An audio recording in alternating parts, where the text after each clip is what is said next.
Turning now to the war in Ukraine and a stark new warning from Russian President Vladimir Putin aimed at the West.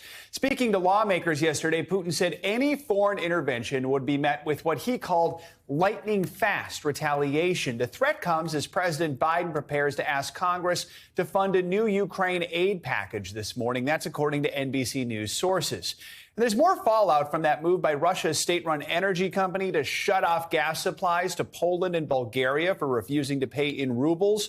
A report by the Financial Times says some of Europe's largest gas importers are now preparing to meet Moscow's demands of paying in the Russian currency. Comes just a day after the president of the European Commission urged countries not to bend to Russia's request, adding that the EU's dependence on Russian energy is ending. It comes as no surprise that the Kremlin uses fossil fuels to try to blackmail us. This is something the European Commission has been preparing for in close coordination and solidarity with member states and international partners. The Kremlin failed once again in his attempt to sow division among member states. The era of Russian fossil fuel in Europe is coming to an end. NBC News Global correspondent Raf Sanchez joins us now from Lviv. So, Raf, let's start off with those comments by President Putin. What kind of retaliation was he alluding to in that speech? And is this threat anything different from what we've heard from him before? Joe, this is being seen as a veiled reference to nuclear weapons. He mentions that Russia would retaliate to what he called unacceptable strategic threats. And strategic is usually a code word used by both the Russian and American governments for nuclear weapons. Now, this is not the first time the Russian leadership has floated the idea of a nuclear exchange sparked by what's going on in Ukraine. American officials, from Secretary of Defense Austin down onwards this week, saying these comments are reckless, they are unhelpful at a time of such high international tensions. We know that the CIA has been concerned that Vladimir Putin, frustrated his forces aren't making the kind of progress he wants on the battlefield, might try to use a small-scale tactical nuclear warhead. Now, this is a weapon, it doesn't have as big an explosion as a traditional nuke, which makes it sound less scary. But the frightening thing about it is you might be more inclined to use it because you think you could do so without sparking a full-scale nuclear exchange. U.S. officials have been keen to stress, though, they are not seeing any sign on the ground of Russia's nuclear forces actually preparing for any kind of attack. Joe? Raf, the UN Secretary General is in Ukraine today meeting with President Zelensky just days after meeting with Putin in Moscow. This morning, he visited those areas around Kyiv that have been just devastated by the conflict. What kind of support is he offering? So one of his main goals here is to try to organize a humanitarian evacuation out of what's left of that steel plant in Mariupol.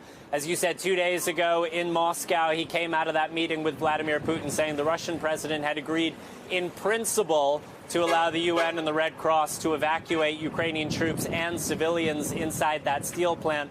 48 hours later, Joe, we are still not seeing any sign on the ground that that deal is being put into practice. No sign of anybody coming out of the steel plant. The commander of a Ukrainian Marine unit who is down in the bowels of that steel plant releasing a video overnight saying 600 of his men are wounded, saying they will die down there in the darkness in those tunnels if they don't get medical treatment. He has been appealing to Pope Francis, to the international community, to anybody he thinks will listen to try to get an evacuation underway. Joe? Such a troubling situation there. Raphael, we have you. I also want to ask you about what's happening in Kherson. That's the southern city that has also been occupied by Russian forces. There have been protests in recent days, reports of explosions there. What else can you tell us about what's happening there?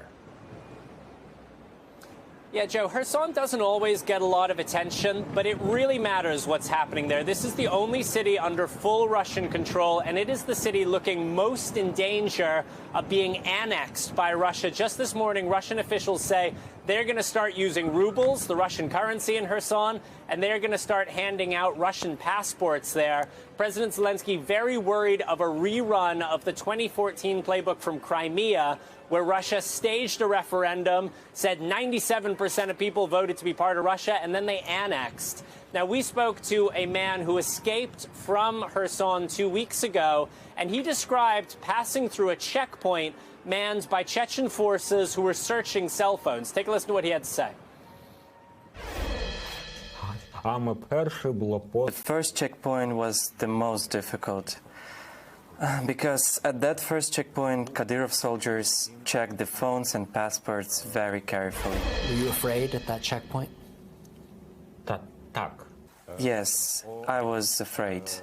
In the morning before the evacuation, there were rumors that our convoy is going to be attacked, or they're going to check everyone, including all men. Now, Ukraine's military says 300 men have been disappeared from Kherson by Russian forces. They say they are being tortured. Many of them are former Ukrainian soldiers, political activists. The mayor says gunmen showed up in his offices this week and forced him out of the city council building. So, Joe, this is all just a very grim picture of what may be to come in Mariupol and in other Ukrainian cities that fall under full Russian control. Joe? Incredibly grim. Raf, thank you so much. Thanks for watching our YouTube channel. Follow today's top stories and breaking news by downloading the NBC News app.